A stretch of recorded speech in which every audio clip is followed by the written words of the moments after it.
Hi hello welcome to our channel. నేను మీ సిరి. ఈరోజు మనం చెప్పుకోబోయే కథ మిస్సెస్ అగస్త్య పార్ట్ 100. మనం మొత్తానికి సెంచరీ కొట్టేశామన్నమాట. కథలకు వెళ్ళే ముందు లైక్ చేసి హైప్ చేయడం మర్చిపోకండి. నేను తీసుకోబోతుంటే నా కూతురు గట్టిగా ఏడవడం మొదలుపెట్టింది. దాని ఏడుపులకి లోపలున్న చందన గారు కూడా బయటకొచ్చారు. ఏమైంది అని ఆమె కంగారుగా వచ్చింది. ఏం లేదు, డాడీతో వెళ్ళాలని ఏడుపు నటిస్తోంది రాక్షసి అంటూ నేను తీసుకోబోతుంటే వెళ్ళనివ్వు, తిరిగేసి వస్తుంది కదా. మా ఇద్దరిని ఆశ్చర్యపరిచేలా అంది చందన గారు. నేను కాస్త దూరం వెళ్ళాలి, అప్పటి వరకు అవి ఉండలేదులే. శ్రీ తీసుకోరా అంటూ నా కూతుర్ని ఇవ్వబోతుంటే అది అస్సలు రాలేదు. గబగబా గదిలోకి వెళ్ళి కాసేపటికి ఆవిడ బయటకొచ్చింది. అప్పటి వరకు మా డాడీ నేను నా కూతురుతో చెప్పలేని నా అవస్థలు పడుతున్నా. నేను ఇవ్వమంటే డాడీ ఏమో ఏడుస్తుందని ఊరుకోబెడుతున్నారు. అవి ఇటు చూడు, చేతిలో ఉన్న చాక్లెట్ చూపించి పిలిచారు చందన. దాన్ని చూడగానే నా కూతురి కళ్ళు మెరిశాయి. అప్పటి వరకు ప్రపంచం మునిగిపోతున్నట్టు ఏడుస్తున్న నా కూతురు టక్కున ఏడుపాపేసింది. అగస్త్య అన్నట్టు అప్పుడప్పుడు దీనికి నా అతి తెలివితేటలు కూడా వచ్చినట్టున్నాయి. ఏం చేస్తాం, తప్పదిక. అయినా అది నా కూతురు కాబట్టి ఇంకొంచెం తెలివి ఎక్కువై మా డాడీ నుంచి అప్పుడే రాలేదు. అవి వెళ్ళు నాన్న, డాడీ చెప్తూ చందన గారికి ఇవ్వబోయారు. అయినా అది వెళ్ళలేదు. దొంగ పిల్ల. అవి రావాలి రావాలి అంటూ చిరునవ్వుతో నా కూతుర్ని మాయ చేసి దగ్గరికి తీసుకుంది. కాసేపు తర్వాత అక్కడే ఉంటే ఎక్కడ నా కూతురు వెళ్ళనివ్వదు అని మా డాడీ ఫాస్ట్గా బయటికెళ్ళిపోయారు. నేను వాళ్ళిద్దరిని నవ్వుతూ చూస్తున్నాను. నా కూతురు చేతికి చాక్లెట్ అందించి ఎత్తుకొని తిప్పుతోంది. వాళ్ళు ఆడుకుంటుండగానే నా పతిదేవ్ ఇంట్లోకి అడుగుపెట్టాడు. చెప్పిన దానికంటే కాస్త ముందుగానే వచ్చేశాడు అగస్త్య. చందన గారిని చూసి ఓ నవ్వు నవ్వి నా వైపు చూశాడు తను. పాపని కాసేపు ఆడిస్తాను నేను అంటూ ఆవిడ అవిని తీసుకుపోయింది. అది అటువైపు తిరిగి ఉండడంతో వాళ్ళ డాడీని చూడలేదు. చాక్లెట్ తినే బిజీలో ఉంది పాపం. లేకపోతేనా వాళ్ళ డాడీని వదిలిపెట్టేది కాదు అది. ఫ్రెష్ అవ్వు, కాఫీ పట్టుకొస్తా అని అన్నాను నేను. వదిలే, ఆల్రెడీ తాగేశానంటూ నా గది వైపుకి అడుగులు వేశాడు అగస్త్య. నేను తన వెనకే నడిచాను. ఫేస్ వాష్ చేసుకుని బెడ్ మీద కూర్చున్నాడు తను. ఇంకో గంటలో బయలుదేరదామా? అవును, అంకులెక్కడా అని అడిగాడు అగస్త్య. ఇప్పుడు నేను రానని చెప్పాలి. చెప్తే ఎలా రియాక్ట్ అవుతాడో ఏమో. నెమ్మదిగా తన ఒళ్ళో సెటిల్ అయిపోయాను నేను. నా వైపు అనుమానంగా చూశాడు అగస్త్య. తన భుజం మీద చెంప వాల్చి తన గరుకుగడ్డం నెమ్మదిగా తడుముతూ, మా డాడీ మరీ టూ మచ్గా ఉన్నారు అని అన్నాను నేను. ఏమైందిప్పుడు? నా చుట్టూ చెయ్యేశాడు అగస్త్య. వాళ్ళిద్దరూ అసలు సరిగ్గా ఉండడం లేదు. మాట్లాడుకోవడం కూడా లేదు. ఇలా ఉంటే ఎలా అని తిరిగి అడిగాను. ఇప్పుడే కదా మ్యారేజ్ అయింది, సర్దుకుంటారు. వాళ్ళు పిల్లలు కాదు, వెంటనే అడ్జస్ట్ అయిపోతారు, అర్థం చేసుకుంటారు. పెళ్లి చేసే వరకు నీది ఒక గోల, చేసిన తర్వాత ఇప్పుడు మరో గోల అని చివర్లో విసుక్కున్నాడు అగస్త్య. నాకుంటుంది కదా కంగారు, మా డాడీ వల్ల ఆవిడ హర్ట్ అయితే నేను భరించలేను. అలా ఏమీ ఉండదు, కొంచెం టైం ఇవ్వు అని అన్నాడు అగస్త్య. సరే, నేను 2 డేస్ ఇక్కడే ఉంటాను అని ముద్దుగా చెప్పాను. ఏం అని అడిగాడు. ప్లీజ్, 2 డేసే కదా, నా కూతుర్ని తీసుకుని నేను వెళ్ళిపోతాను. నీ ఇష్టం వచ్చినప్పుడు తగలడు అని అన్నాడు అగస్త్య. "ఉహుం, నాకు పిచ్చి పడుతుంది మీ ఇద్దరు లేకపోతే" అని కంగారుగా అన్నాను. పర్లేదు, నీకు నచ్చినప్పుడు రా అని అన్నాడు అగస్త్య. అందుకే తనని నేను రాక్షసుడు అనేది. నువ్వు కూడా ఉండొచ్చు కదా, బ్రతిమాలతో గారంగా అడిగాను. కుదరదు అంటూ నా భుజాలు కదిలించాడు అగస్త్య. అయితే నేను ఉండొద్దా అని అడిగాను. నువ్వు అంకుల్కి డిస్టర్బెన్స్ తప్ప ఇంకే ఉంటుంది అని అనగానే ఆ అని కోపంగా చూశాను. ఎస్ అంటూ నవ్వు దాచుకున్నాడు అగస్త్య. నేను ఇంకా ఇక్కడ 2 డేస్ ఉండి వాళ్ళని సెట్ చేయాలనుకుంటుంటే నువ్వేంటి ఇలా మాట్లాడుతున్నావు అని అలకగా చూశాను. నువ్వు సెట్ చేస్తే సెట్ అయిపోతారు మరి. చెప్పాను కదా, వాళ్ళకి తెలుసు. నోరు మూసుకొని బయలుదేరు అని వెటకారంగా అన్నాడు అగస్త్య. అంటే అంటావా? తన జుట్టు పీకేశాను. దాన్ని మళ్ళీ సరిచేసుకుంటూ, ఒక్కరోజైనా నీ థాట్ కరెక్ట్ అయిందా? కళ్ళెగరేశాడు. నేను మూతి తిప్పాను. నా గడ్డం పట్టుకుని నా ముఖాన్ని దగ్గరికి లాక్కుంటూ, వాళ్ళు లైఫ్కి మరో ఛాన్స్ ఇచ్చారు, ఇప్పుడు కూడా దీన్ని వేస్ట్ చేసుకోరు. నువ్వు ఊరికే కంగారపడి నన్ను ఇరిటేట్ చేయకు అని నా కింద పెదవిని లాగి పట్టుకున్నాడు. తను ముద్దు పెట్టుకోబోతున్నాడని అర్థమై తన నోటికి చెయ్యి అడ్డు పెట్టాను నేను. ఎప్పుడు వేలాపాలా ఉండదు తమరికి అంటుండగానే తన చెయ్యి నన్ను నొక్కేసరికి తన నోటి మీద ఉన్న చేతిని తీసి కెవ్వుమని అరవబోతుండగా నా పెదవులు తన పెదవులతో మూసివేశాడు. తన ముద్దు ఎప్పుడూ నన్ను మాయలోకి నెట్టేస్తుంటుంది. నా చేతులు తన చుట్టూ అల్లుకున్నాయి. తన పెదవులు నా పెదవులని అల్లుకుపోతున్నాయి. తన చేతులు నన్ను సవరిస్తున్నాయి.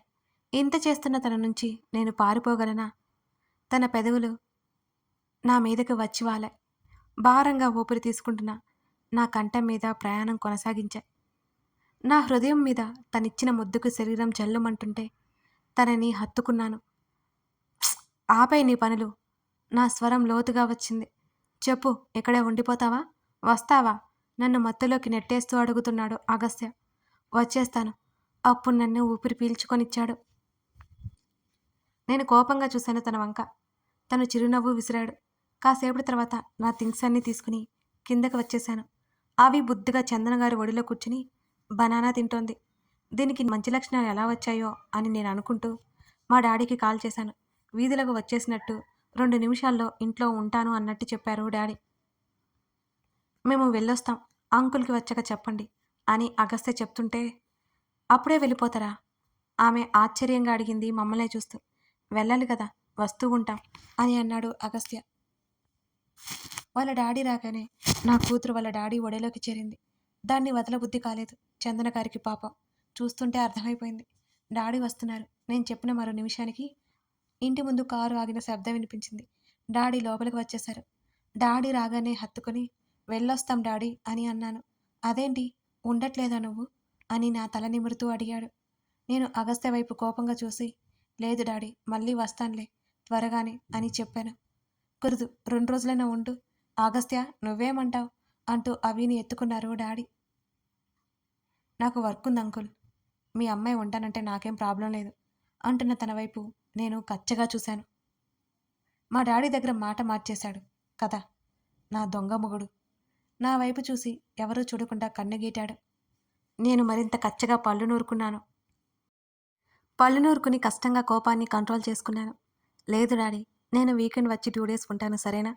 అప్పుడు అగస్త్య కూడా వస్తాడు అంటూ తనని ఇరికించే ప్రయత్నం చేశాను. ఎప్పుడూ అతగాడైన నన్ను ఇరికించేది. ఈసారి ఛాన్స్ మనది. నేను తన వైపు గొప్పగా చూడగానే ఏడ్చావులే అన్నట్టు ఎక్స్ప్రెషన్ నా ముఖాన పడేశాడు.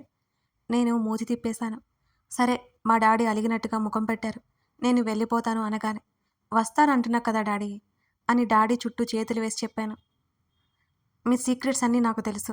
ఇప్పుడు నన్ను పంపించకపోతే నేను మీ ఆవిడతో అన్నీ చెప్పేస్తా డాడీ చెవిలో బెదిరించాను. నా వైపు గుర్రగా చూశారు డాడీ. నేను ముసిముసిగా నవ్వుకున్నాను. వెళ్ళిరా అని అన్నారు మా డాడీ. ఎక్కడ మీ సీక్రెట్స్ రివీల్ చేస్తానేమోనని త్వరగా నన్ను పంపించేస్తున్నారు కదా డాడీ. నాకు తెలుసులే అని కావాలని ఉడికించాను. చెప్పుకో, నాకేం భయం అన్నారు. అయితే చెప్పేస్తున్నా మరి. ఏం అక్కర్లేదు పో అన్నారు డాడీ. నా గుసగుసలకి అర్థం కాలేదు పాపం. మా డాడీ నా కూతుర్ని ఎత్తుకోమని ఉండడంతో అది మా వైపే కళ్ళు వెడల్పు చేసుకుని మరీ చూస్తుంది మేము మాట్లాడుకుంటుంటే. నేను డాడీ దగ్గర నుంచి చందన గారి వైపుకి చూస్తూ, మా డాడీ తాగుబోతులా తయారయ్యారు ఈ మధ్య. మీరేమో చాలా కూల్గా ఉన్నారు. మిమ్మల్ని బోల్తా కొట్టించి బాటిల్స్ లేపేస్తారు, జాగ్రత్త అని చక్కగా మా డాడీని ఇరికించి, మీరు కాస్త గట్టిగా చెప్పాలి అని ఆమె చేతులు పట్టుకున్నాను. నేను చూసుకుంటానుగా. ఆ మాటకి నాకు చెప్పలేనంత తృప్తిగా అనిపించింది. బేబీ, మా డాడీ సీరియస్గా పిలిచారు. అరే, చెప్పనివ్వండి డాడీ, నన్ను మీ సీక్రెట్స్లన్నీ చెప్పేయనివ్వండి. కొన్ని చెప్పేస్తానులేండి, సరేనా? నేను కాకపోతే ఇంకెవరు చెప్తారు అని అడిగాను. డాడీ నన్ను నోరు మూసిపెట్టారు నా మాటలకి. చందన గారు నవ్వేశారు మమ్మల్ని చూసి. అగస్త్య నన్ను తిక్కదానిలా చూస్తున్నాడు మరోవైపు. నేను డాడీ చేతిని విడిపించుకొని, చూసారా మా డాడీ ఎలా కవర్ చేసుకుంటున్నారో? నా నోరు మూయిస్తున్నారంటే మీరే అర్థం చేసుకోండి మరి. ఇంకా ఏమేమి సీక్రెట్స్ దాచారో బయటికి రాబట్టండి. డాడీ చేతికి చిక్కకుండా ఆమె వెనకాల వెళ్ళి చెప్పి పట్టుకోండి అన్నట్టు నేను డాడీ వైపు చూశాను. నిట్టూర్చి అవిని అగస్త్యకిచ్చారు. డాడీ, అగస్త్య, అవి ముగ్గురు బయటికి నడిచారు. నేను చందన గారిని హత్తుకొని, చాలా చాలా థ్యాంక్స్, ఏమిచ్చి మీ రుణం తీర్చుకోవాలో నాకు తెలియట్లేదు అంటూ దూరం జరిగి కళ్ళు తుడుచుకున్నాను. పిచ్చి పిల్ల, ఏంటా మాటలు అని అడిగింది. మా డాడీ నా కోసం అన్ని సంతోషాలను వదిలేసుకున్నారు. అందుకే ఆయనకి పెళ్లి చేసి ఒక తోడు ఉండేలా పట్టుబట్టాను. మీకు ఆయన మీద కోపం వచ్చినా మా దగ్గరికి రండి. ఆయన్ని వదిలిపెట్టి వెళ్ళిపోకండి. ఆమె చేతులు పట్టుకొని మరీ మరీ చెప్పాను నేను. లేదు అస్సలు వెళ్ళను సరేనా? ఏడవకు అని నా కళ్ళు తుడిచింది. నేను ఆవిడతో పాటు బయటకొచ్చాను. మా డాడీని హగ్ చేసుకుని వదిలి రాలేక కష్టంగా వచ్చి కారులో కూర్చున్నాను. అవి అయితే మా డాడీకి రమ్మని చెబుతోంది. బాయ్ చెప్పు అవి అంటూ వాళ్ళిద్దరికీ చేతి నొప్పని చెప్పి అక్కడి నుంచి అగస్త్యతో పాటు నేను వచ్చేశాను. చందన, ఆనంద్ లోపలికి వెళ్లారు. ఆయన బట్టలు మార్చుకుని హాల్లోకి వచ్చేశారు. కాఫీ కలిపి ఆయనకి అందించింది చందన. కాస్త దూరంలో కిటికీ దగ్గర నిలబడి బయటకు చూస్తూ ఆమె కూడా కాఫీ తాగుతోంది. ఆమెకి తప్ప ఎవరూ లేరు. ఈరోజు ఆమెకొక ఇల్లు, తన అనుకునే ఒక మనిషి ఉన్నాడు. ఇదంతా ఖచ్చితంగా శ్రీధ వల్లనే. అగస్త్య మాటలు ఆమెకి గుర్తుకొచ్చాయి. అతని వల్లే తను ఇక్కడి వరకు వచ్చింది. చందన, ఆనంద్ పిలుపుకి ఆలోచన నుంచి ఆమె బయటకొచ్చి తల తిప్పి అతని వైపు చూసింది. ఏదో మాట్లాడాలి అన్నట్టు ఉన్న ఆయన దగ్గరికి వచ్చి కాస్త దూరంలో పక్కన కూర్చుంది చందన.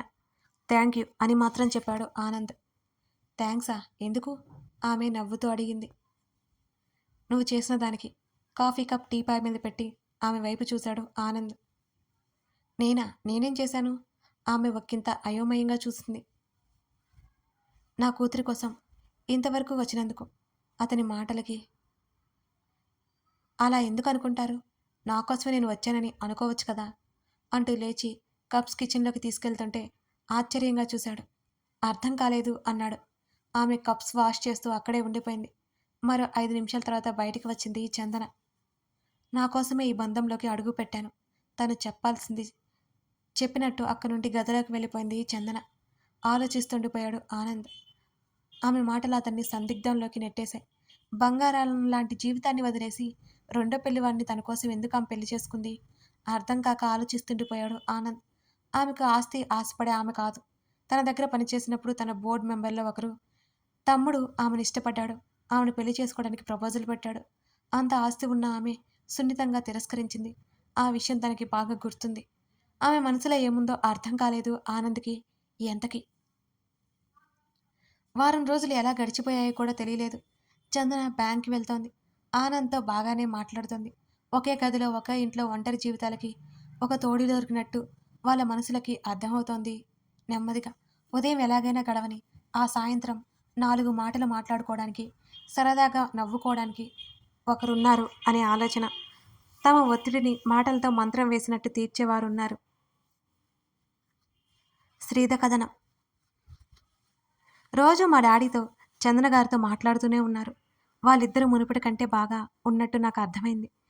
మాటల ద్వారానే నాకు అర్థమైంది. ఆవిడ మా డాడీ మీద ఆయన పనుల గురించి చెప్పడం, దెప్పి పొడవడం నాకు తెలుస్తూనే ఉంది. నవ్వొస్తోంది. అగస్త్య అన్నది నిజమే. వాళ్ళేమి చిన్నపిల్లలు కాదు. అన్నీ తెలుసు. వాళ్ళ జీవితానికి రెండో అవకాశం వాళ్ళు ఇచ్చుకున్నారు. వాళ్ళ కోసం వాళ్ళు బ్రతకాలి. బ్రతుకుతారు కూడా. నాకు నమ్మకం వచ్చింది. మరుసటి రోజు నా పుట్టినరోజు. ఇవాళ నా పతిదేవుడు సతి పుట్టినరోజు రేపు అని గుర్తులేక మరింత ఆలస్యంగా ఇంటికి వచ్చాడు. నా కూతురిని నేను నిద్రపుచ్చి అతని కోసమే చుట్టూ చూస్తున్నాను. తను డిన్నర్ చేసి వస్తాను అని మెసేజ్ చేయడంతో నేను కంప్లీట్ చేసుకున్నాను. వచ్చి రాగానే ఫ్రెష్ అవ్వడానికి వెళ్ళిపోయాడు. నేనైతే తనకి గుర్తు చేయను. తనకే గుర్తులేదా అని చూస్తున్నాను. పడుకుందాం అవి టవల్ హ్యాంగర్కి తగిలించి మా దగ్గరికి వస్తూ అడిగాడు. బాంబు కూడా లేదు కదా. ఇప్పటి వరకు నాకు చుక్కలు చూపించి ఇప్పుడే పడుకుంది. మోకాళ్ళు మడిచి కూర్చొని తననే చూస్తూ అన్నాను. నా దగ్గరికి వచ్చి నన్ను చేతుల్లోకి తీసుకున్నాడు. తన చుట్టూ చేతులు వేసి తన వైపు అయోమయంగా చూశాను నేను. గ్లాస్ డోర్ దగ్గర ఉన్న సోఫా మీదకి తీసుకెళ్ళి తన హృదయం మీద నాకు స్థానం ఇచ్చి వెనక్కి వాలాడు. నేను తన వైపు అలాగే చూస్తుంటే నా ముఖం మీద పడిన జుట్టుని మెల్లిగా సరిచేస్తూ, సెనరీటా ఎక్కడికైనా వెళ్దాం అని అడిగాడు అగస్త్య. అబ్బో ఎక్కడికో అని అడిగాను నేను. ఇంకా ఏమీ అనుకోలేదు. నువ్వు చెప్పు ఎక్కడికి వెళ్దాం అని అడిగాడు. ఇప్పుడు అంత తొందర ఏముంది? అవి అడ్జస్ట్ అవ్వలేదేమో అని అన్నాను నేను. అలవాటు చేస్తేనే కదా అడ్జస్ట్ అయ్యేది అని తను అన్నాడు. సరే అలాగే వెళ్దాం. నేను మాట్లాడుతుండగానే నా చెంపల మీద ముద్దు పెట్టుకున్నాడు. తన గరుగు గడ్డం గుచ్చుకోగానే నేను కళ్ళు మూసుకున్నాను. మెల్లిగా తన ముద్దులు నా ముఖమంతా పరుచుకుంటున్నాయి. నా పెదవుల దగ్గరికి వచ్చి ఆగాడు. తనివి తీరా ముద్దాడి నా మీద వాలాడు. సెనోరిటా అని పిలుస్తున్న తన స్వరం లోతుగా వచ్చింది. "మ్మ్" అని పలికాను. హ్యాపీ బర్త్‌డే టు యూ అమాంతం నా పెదవులని అందుకొని నన్ను ఆశ్చర్యపోనీకుండా అయోమయంలోకి నెట్టేశాడు అగస్త్య. తన చుట్టూ నా చేతులు బిగుసుకున్నాయి. నా హృదయంలో తను తలదాచుకున్నాడు. తన తలలో చేతిని పెట్టి మరొక చెయ్యి తన చెంప మీద వేసి, "కొన్ని రోజుల క్రితం చాలా హ్యాపీగా ఉన్నావు. ఎందుకో చెప్పలేదు నువ్వు" అని అలకగా అడిగాను. "అదేం లేదు. మమ్మీ పేరు మీద అనాథల కోసం ఏదైనా స్టార్ట్ చేద్దాం అనుకున్నాను. ఆ ఐడియా హ్యాపీనెస్‌నిచ్చింది" అని అన్నాడు. "గుడ్. నాతో చెప్పడానికి ఏమైంది మరి?" అని చిరుకోపంగా అన్నాను. "అప్పుడది ఐడియా మాత్రమే. ఇంప్లిమెంట్ చేయలేదు. ఈ మధ్య అనుకున్నాను. ప్లాన్ రెడీగా ఉంది" అని అన్నాడు తను. "ఆల్ ది వెరీ బెస్ట్" అని మనస్ఫూర్తిగా చెప్పాను. "చెప్పేది విను" అన్నాడు అగస్త్య. "మ్మ్. చెప్పు." "అమ్మ పేరు, నీ పేరు కలిసేలా నేమ్ ఉండాలి" అని అన్నాడు. "మధ్యలో నా పేరెందుకు?" అని అయోమయంగా అడిగాను. "మెంటల్. తిక్క తిక్క ప్రశ్నలు అడగకుండా ట్రై చేయి" అని అగస్త్య అన్నాడు. "వద్దు, ఆంటీ పేరు పెట్టు." నేను చెప్పాను. "లేదు, నేను ఆల్రెడీ అనుకున్నాను. చేంజ్ చేయను" అని అంటుంటే, "ఇవాళ నా బర్త్‌డే, కసురుకుంటున్నావు నువ్వు నన్ను" అని తనని వదిలించుకొని అటువైపుకు తిరిగి కళ్ళు మూసుకున్నాను నేను. ఆ ఇరుకు స్థలంలో నన్ను చుట్టేసి నా చుట్టూ చెయ్యేశాడు. తన చేతులు ఎక్కడికో ప్రయాణం చేస్తున్నాయి. "సెనోరిటా, నా లైఫ్‌లో మోస్ట్ ప్రిసియస్ పర్సన్ నువ్వు. లేని మా అమ్మ కన్నా ఉన్న నువ్వు ముఖ్యం నాకు." తను ఎంతో ఉద్వేగంగా చెప్తుంటే వెంటనే తన వైపుకు తిరిగి, "ఓయ్, ఇప్పుడు ఎందుకలా మాట్లాడుతున్నావు?" అని నేను గాబరాగా అడిగాను. కథ కొనసాగుతోంది. అగస్త్య ఆలోచన ఎలా ఉంది? తన తల్లిదండ్రులని శ్రీధ దగ్గరికి చేర్చింది కదా! ఇప్పుడు ఆమె బర్త్‌డేకి అగస్త్య ఏం సర్ప్రైజ్ ప్లాన్ చేశాడు? తెలుసుకోవాలి అంటే ఈ కథను మీరు పూర్తిగా చూడాల్సిందే. ఈ కథ మీకు నచ్చుతుందనే అనుకుంటున్నాను. ప్రస్తుతం 'ప్రేమ సంఘర్షణ', 'మిసెస్ అగస్త్య' 2 కథలు నడుస్తున్నాయి కదండీ!